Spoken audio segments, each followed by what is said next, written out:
Hello welcome back to our channel. ഇന്ന് ഞാൻ വീണ്ടും വേസ്റ്റ് മെറ്റീരിയൽസ് യൂസ് ചെയ്തിട്ടുള്ള ക്രാഫ്റ്റുമായിട്ടാണ് വന്നിരിക്കുന്നത്. ഒരു അടിപൊളി ക്രാഫ്റ്റാണ്. അപ്പോൾ നമുക്ക് അതിന് വേണ്ടി ആവശ്യമുള്ളത് ഇതുപോലത്തെ ഒരു കാർഡ്ബോർഡ്, പിന്നെ കൊക്കനട്ട് ക്യാപ്പ്, പിന്നെ ഒരു ബിസ്ക്കറ്റ് കവർ കേട്ടോ. ഇത്രയും സാധനങ്ങളാണ് മെയിനായിട്ട് നമുക്ക് വേണ്ടത്. അപ്പോൾ നമ്മളിതുകൊണ്ട് എന്തുണ്ടാക്കാൻ പോകുന്നതെന്ന് കാണണ്ടേ? നമുക്ക് വേഗം വീഡിയോയിലേക്ക് കിടക്കാം. ആദ്യം നമ്മൾ ഈ കാർഡ്ബോർഡ് റൗണ്ട് ഷേപ്പിലൊന്ന് കട്ട് ചെയ്തെടുക്കണം. അപ്പോൾ ഇതേപോലെ റൗണ്ട് ഷേപ്പിലുള്ള എന്തെങ്കിലും വെച്ച് വരയ്ക്കുക. ആദ്യം ഒരു വലിയൊരു റൗണ്ട് വരയ്ക്കുക. അതിനുശേഷം അതിൻ്റെ സെൻറ്ററിലായിട്ട് ചെറിയൊരു പാത്രം വെച്ചിട്ട് ചെറിയൊരു റൗണ്ട് ഷേപ്പും കൂടി വരയ്ക്കണം. എന്നിട്ട് ഈ ഒരു രീതിയിലാണ് നമ്മൾ കട്ട് ചെയ്തെടുക്കേണ്ടത് കേട്ടോ.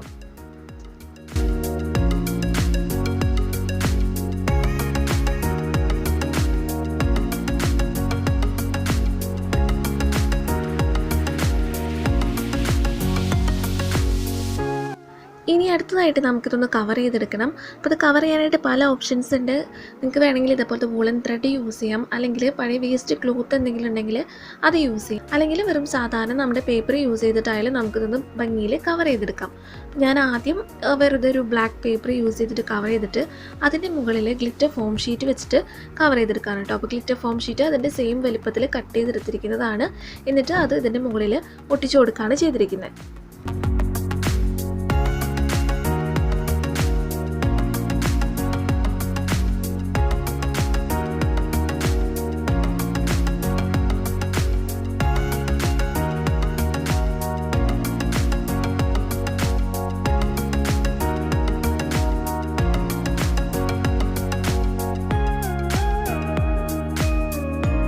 ഇനി നമുക്ക് നമ്മുടെ കോക്കനട്ട് ക്യാപ്പ് എടുക്കാം. അപ്പോൾ ഞാനത് ഗോൾഡൻ കളർ പെയിൻറ്റ് ചെയ്തെടുത്തിട്ടുണ്ട് കേട്ടോ. എന്നിട്ട് നന്നായിട്ട് ഉണങ്ങിയിട്ടുണ്ട്.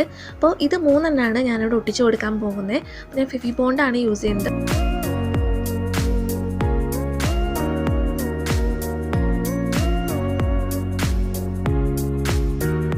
ഇത് ഒട്ടിച്ചതിന് ശേഷം നമ്മളൊരു അരമണിക്കൂറെങ്കിലും വെയിറ്റ് ചെയ്യണം കേട്ടോ, നന്നായിട്ട് ഉണങ്ങാൻ വേണ്ടിയിട്ട്. അതിന് ശേഷമാണ് നമ്മൾ അടുത്ത വർക്ക് ചെയ്യുന്നത്. അടുത്തതായിട്ട് നമ്മൾ ഈ ബിസ്ക്കറ്റ് കവറാണ് ഒട്ടിച്ച് കൊടുക്കാൻ പോകുന്നത്. അപ്പോൾ ഇത് ഒട്ടിക്കുന്നത് നമ്മൾ ഇതിൻ്റെ സെൻറ്ററിലുള്ള ഹോൾ ഉണ്ടല്ലോ, ആ ഭാഗം ഒന്ന് ഫില്ല് ചെയ്യാൻ വേണ്ടിയിട്ടാണ് കേട്ടോ. അപ്പോൾ ഇത് നമ്മൾ ഏകദേശം ഒരു റൗണ്ട് ഷേപ്പിലൊന്ന് കട്ട് ചെയ്തെടുക്കുക. അതിനുശേഷം നമുക്ക് ഈ ഫെവി ബോണ്ട് തന്നെ യൂസ് ചെയ്തിട്ട് ഇതിൻ്റെ ബാക്കിലായിട്ട് ഒട്ടിച്ചു കൊടുക്കാം. അപ്പോൾ നമ്മൾ ബേക്കറിയിൽ നിന്ന് സാധനങ്ങൾ വാങ്ങുമ്പോൾ കവറൊക്കെ അധികം ചുളിയാണ്ട് ഇതേപോലെ കട്ട് ചെയ്തെടുക്കുക. അപ്പോൾ നമുക്ക് ഇതേപോലെയുള്ള ക്രാഫ്റ്റ് വർക്കിനൊക്കെ യൂസ് ചെയ്യാൻ പറ്റുന്നതാണ്. ഇതിന് പകരം നിങ്ങൾക്ക് അലുമിനിയം ഫോയിൽ ഉണ്ടെങ്കിൽ അതായാലും യൂസ് ചെയ്യാവുന്നതാണ് കേട്ടോ. അപ്പോൾ തൊട്ടിച്ചിട്ട് എന്തെങ്കിലും വെയിറ്റുള്ള സാധനം ഇതിൻ്റെ മുകളിലൊന്ന് കയറ്റി വയ്ക്കുക. നന്നായിട്ട് ഉണങ്ങാനായിട്ടൊന്ന് വെയിറ്റ് ചെയ്യുക കേട്ടോ.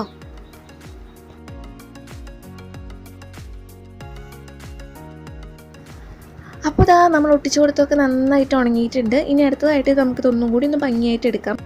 അപ്പോൾ എൻ്റെ കയ്യിൽ ഇതേപോലത്തെ സ്റ്റോൺ സ്റ്റിക്കേഴ്സ് ഉണ്ടായിരുന്നു. അപ്പോൾ നമുക്കിത് അവിടെ ഇവിടെ ആയിട്ടൊന്ന് ഓരോ ഡോട്ട് പോലെ നമുക്ക് ഒട്ടിച്ചു കൊടുക്കാം. അപ്പോൾ ഇതിന് പകരം നമുക്ക് മാലമുത്തുകളൊക്കെ യൂസ് ചെയ്യാം കേട്ടോ. ഇതന്നെ വേണമെന്നില്ല.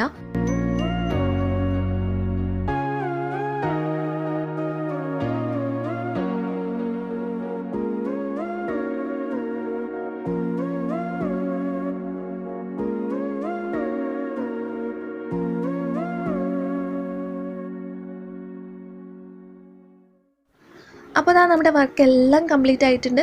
എങ്ങനെയുണ്ട്? നിങ്ങളുടെ അഭിപ്രായങ്ങളൊക്കെ പറയാൻ മറക്കരുത് കേട്ടോ. അപ്പോൾ നമ്മൾ നല്ലൊരു അടിപൊളി വോൾ ഡെക്കറേഷനാണ് ഇപ്പോൾ ഉണ്ടാക്കിയത്. നമ്മുടെ ചുമരിൽ നമുക്കിത് ഡബിൾ സൈഡ് സ്റ്റിക്കർ യൂസ് ചെയ്തിട്ട് ഒട്ടിച്ച് വെക്കാവുന്നതാണ്. അപ്പോൾ ഞാനിത് ചുമരിൽ ഒട്ടിച്ചിട്ട് കാണിച്ചു തരാം കേട്ടോ. ഇനി മറ്റൊരു ഓപ്ഷൻ കൂടി ഉള്ളത്, ഇതിൻ്റെ സെൻറ്ററിൽ നമുക്ക് വേണമെങ്കിൽ നമ്മുടെ ഫോട്ടോസൊക്കെ ഉണ്ടെങ്കിൽ അതും ഒട്ടിക്കാം കേട്ടോ. ജസ്റ്റ് ഒരു ഫോട്ടോ ഫ്രെയിം പോലെ വെക്കണമെങ്കിൽ അങ്ങനെയും വേണമെങ്കിൽ നിങ്ങൾക്ക് ചെയ്യാവുന്നതാണ്. അങ്ങനെ നമ്മുടെ ഇന്നത്തെ വീഡിയോയുടെ അവസാനിക്കുകയാണ്. നിങ്ങൾക്ക് ഈ ഒരു ക്രാഫ്റ്റ് വളരെ ഇഷ്ടപ്പെട്ടു എന്ന് വിചാരിക്കുന്നു. അപ്പോൾ എല്ലാവരും ഒന്ന് ട്രൈ ചെയ്ത് നോക്കാം കേട്ടോ. നമ്മുടെ കയ്യിലുള്ള വേസ്റ്റ് മെറ്റീരിയൽസാണ് നമ്മൾ ഇത്രയും ഭംഗിയുള്ളൊരു വാൾ ഡെക്കറേഷനാക്കി മാറ്റിയിരിക്കുന്നത്. അപ്പോൾ എല്ലാവരും വീഡിയോ കണ്ടിട്ട് അഭിപ്രായങ്ങളൊക്കെ പറയാൻ മറക്കരുത്. വീഡിയോ ഇഷ്ടമാണെങ്കിൽ ഒന്ന് ലൈക്ക് ചെയ്യുക, ഷെയർ ചെയ്യുക. നിങ്ങളുടെ ഫാമിലിക്കും ഫ്രണ്ട്സിനും റിലേറ്റീവ്സിനൊക്കെ ഒന്ന് ഷെയർ ചെയ്ത് കൊടുക്കുക. അതുപോലെ തന്നെ പുതിയതായിട്ട് ആരെങ്കിലും ചാനൽ കാണുന്നുണ്ടെങ്കിൽ ഒന്ന് സബ്സ്ക്രൈബ് ചെയ്ത് സപ്പോർട്ട് ചെയ്യുക കേട്ടോ. സബ്സ്ക്രൈബ് ചെയ്യുമ്പോൾ തൊട്ടടുത്തൊരു കുഞ്ഞ് ബെല്ലൈക്കൺ വരും.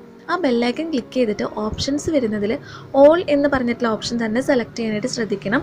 അപ്പോഴാണ് ഞാൻ വീഡിയോസ് അപ്ലോഡ് ചെയ്യുമ്പോൾ നിങ്ങൾക്ക് നോട്ടിഫിക്കേഷൻ വരുള്ളൂ, വീഡിയോ കാണാനായിട്ട് പറ്റുള്ളൂ. നമുക്കിനി അടുത്തൊരു ബ്യൂട്ടിഫുൾ ആയിട്ടുള്ള ക്രാഫ്റ്റ് വീഡിയോ ആയിട്ട് കാണാം. അതുവരെ എല്ലാവർക്കും ബൈ ബൈ.